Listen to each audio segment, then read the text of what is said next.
بدل دے، میرا دل بدل دے، میرا دل بدل دے۔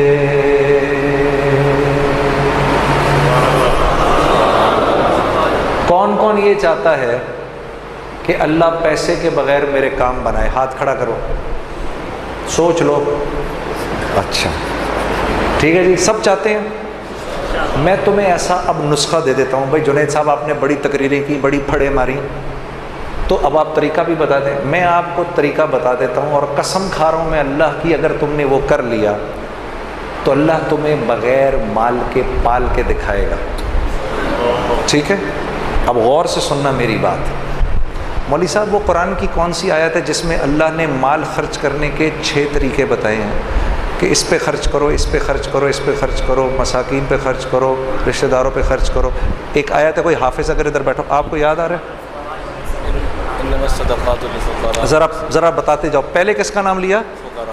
سب سے پہلے اپنے مال کے 6 حصے کرنے ہیں۔ آج کے بعد جو گھر میں پیسے آئیں گے اس کے 6 حصے کرنے ہیں۔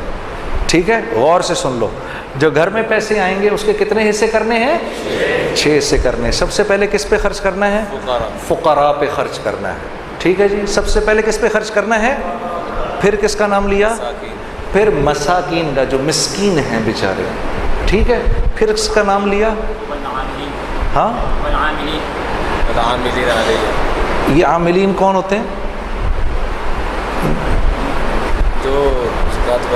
جو اچھا، یہ وہ والی آیت ہے جس میں گردن چھڑانے والوں کا بھی ذکر ہے۔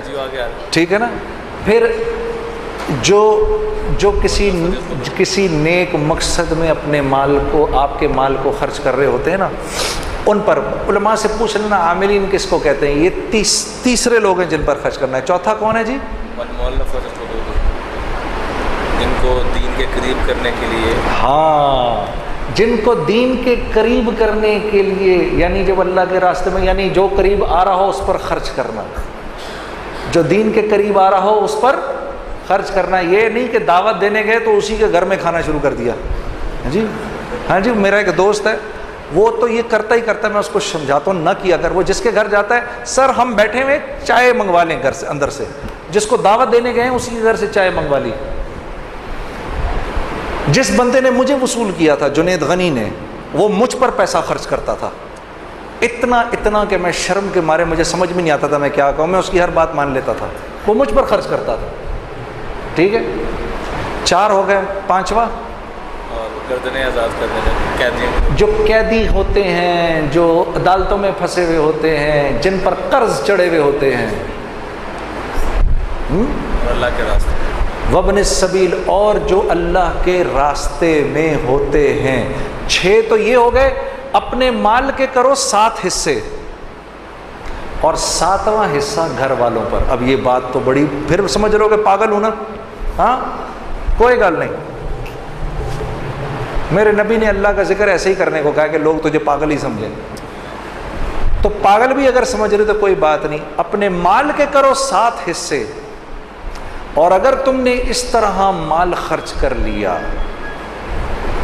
میں قسم اٹھا کر کہہ رہا ہوں کچھ عرصے بعد تمہیں روپے پیسے کی ضرورت سے اللہ آزاد کر دے گا۔ اگر نہ کیا تو مجھے پکڑ لینا، یہ بات مجھے مولانا سعید احمد خان صاحب کے توسط سے کسی نے بتائی ہے کہ ایک آدمی نے کہا مولانا یہ آپ زندگی کیسے گزارتے ہیں؟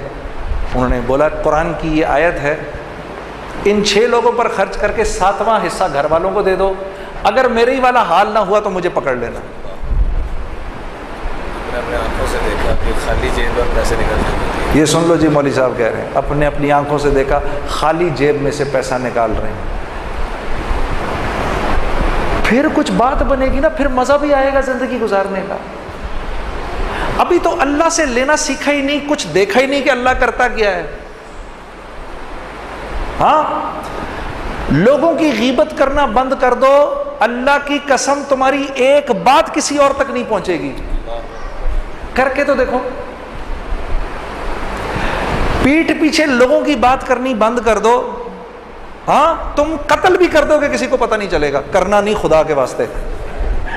ہاں سیال کوٹیوں، کہ پتہ چلے یہ کل کو یہ بات بھی فیس بک پہ چڑھی ہوئی ہو کہ جنید جمشید کہہ رہا ہے قتل کر دو.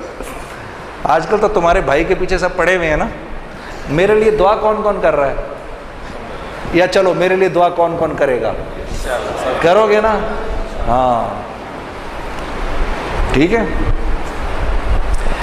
یہ کر کے دیکھو تمہاری زندگی کیا بن جائے گی. اتنا مزہ آئے گا زندگی گزارنے کا. تم اپنے اوپر پیسہ خرچ کرنا چاہو گے بھی تب بھی نہیں خرچ ہوگا. جس چیز کی خواہش کرو گے وہ اللہ کی طرف سے آ جائے گی تمہارے پاس. تمہیں سمجھ بھی نہیں آئے گی میں اس پیسے کا کیا کروں یار. پھر جا کر خرچ کر دو گے کسی کے اوپر. یہ لے لے یا اللہ. ادھر تم نے خرچ کیا ادھر اور آ گیا, ادھر تم نے خرچ کیا ادھر اور آ گیا. یہ ہے جینے کا مزہ. اب مزہ آئے گا جینے کا. ہاں اور کیا ہوگا؟ پہلے تو تم نے یہ باتیں سنی مولوی صاحب سے, اب عین الیقین ہو جائے گا. اب تمہارا دل کرے گا یار. میں سوچتا تھا یہ صحابہ دڑا دڑ اس طرح کیوں خرچ کرتے ہیں. سیدنا عمر نے رضی اللہ تعالیٰ عنہ نے اپنی امارت کے دوران, یہ بھی حیات الصحابہ میں ہے یہ, آپ نے 1000 درہم کی ایک تھیلی لے کر غلام کو دی کہ جاؤ ابو عبیدہ کے پاس, امین الامت. ہمیں تو سارے ہی صحابہ پیارے ہیں, پتہ نہیں کیوں میں جب ان کا نام لیتا ہوں میرے دل میں ان کے لیے بڑی محبت ہے, ابو عبیدہ بن جراح کے لیے. ان کی زندگی پڑھنا ضرور. کیا انسان تھے یہ. اپنے ان کے انتقال وقت کی زندگی پڑھنا تمہیں پتہ چلے گا ابو عبیدہ بن جراح رضی اللہ تعالیٰ عنہ کیا صحابی تھے. جا کے دو ان کو, اور تم کونے میں بیٹھ جانا, ذرا دیکھنا ابو عبیدہ کیا کرتے ہیں اس کے ساتھ. تو جی 1000 درہم کی تھیلی بھیج دی. تو پوچھا یہ کیا ہے جی؟ یہ جی 1000 اشرفیاں بھیجی ہیں. کس نے؟ امیر المومنین نے. کیوں؟ کہا جی آپ کی ضرورت. میں نے کب کہا مجھے ضرورت ہے؟ یہ امیر المومنین مجھے کیوں مشکل میں ڈالتے ہیں. یوں کر کے پوری تھیلی یوں کر کے کھولی, اس کی وہ بنائی. اپنی جوتی گانٹ رہے تھے اس وقت, اپنی جوتی گانٹ رہے تھے. وہ ساری اس کی پوٹلیاں بنا کے باندی کو بلایا, یہ اس کو دو, یہ اس کو دو, یہ باندھ کے سب اڑا کر اپنی جوتی گانٹھنی شروع کر دی. غلام نے واپس جا کر کہا امیر المومنین آپ کے 1000 درہم کا, 1000 اشرفیوں کا یہ حشر ہوا ہے. ہاں زبان سے نکلا اللہ اکبر, اللہ تیرا شکر ہے, کیسے لوگوں پہ تو نے مجھے امیر بنایا ہے. پھر 1000 درہم کی تھیلی اٹھائی اور کہا لے جاؤ اب یہ معاذ بن جبل کے پاس جاؤ اور دیکھنا وہاں کیا ہوتا ہے.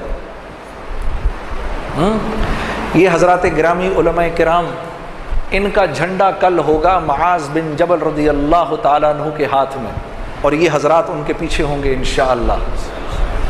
ہاں تو جناب ان کو دی, انہوں نے بھی ایسے کھول دی پوری تھیلی. کیوں بھیجا بھائی, کیوں بھیجا؟ ہم نے کب کہا امیر المومنین کیوں مشکل میں ڈالتے ہیں. سب بانٹ دی. تو ان کی بیٹی اور ان کی بیوی آ گئی کہ بھئی ہمیں بھی ضرورت ہے. کہا اچھا تو پہلے بتانا تھا. یوں تھیلی پھینکی, یہ رکھ لو اس میں جو کچھ بھی ہے. تو 2 اشرفیاں نکلیں اس میں سے. غلام واپس گیا, کیا ہوا؟ کہا جی یہ ہوا. کہا اللہ تیرا شکر ہے, تو نے ایسوں پہ مجھے امیر بنایا. پھر فرمانے لگے معاذ بن جبل, ابو عبیدہ بن جراح اور حذیفہ بن یمان, یہ تینوں ایک دوسرے کے بھائی کہ ان کو واقعی دل نہیں کرتا تھا. یہ جانتے تھے یہ مال اور طاقت اور حکومت کے بغیر پلنا جانتے تھے, اس لیے ان چیزوں سے ان کو کراہیت ہوتی تھی جو ہمیں پسند ہیں.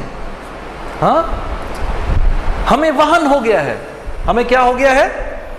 وہن. تو صحابہ نے پوچھا یا رسول اللہ وہن کیا ہوتا ہے؟ کہا دنیا کی محبت اور آخرت کی کراہیت. موت کی کراہیت ہے ہمیں, ہم مرنا نہیں چاہتے. اللہ سے ملنے کا, اللہ سے ملاقات کا شوق نہیں ہمارے دل میں میرے دوستو.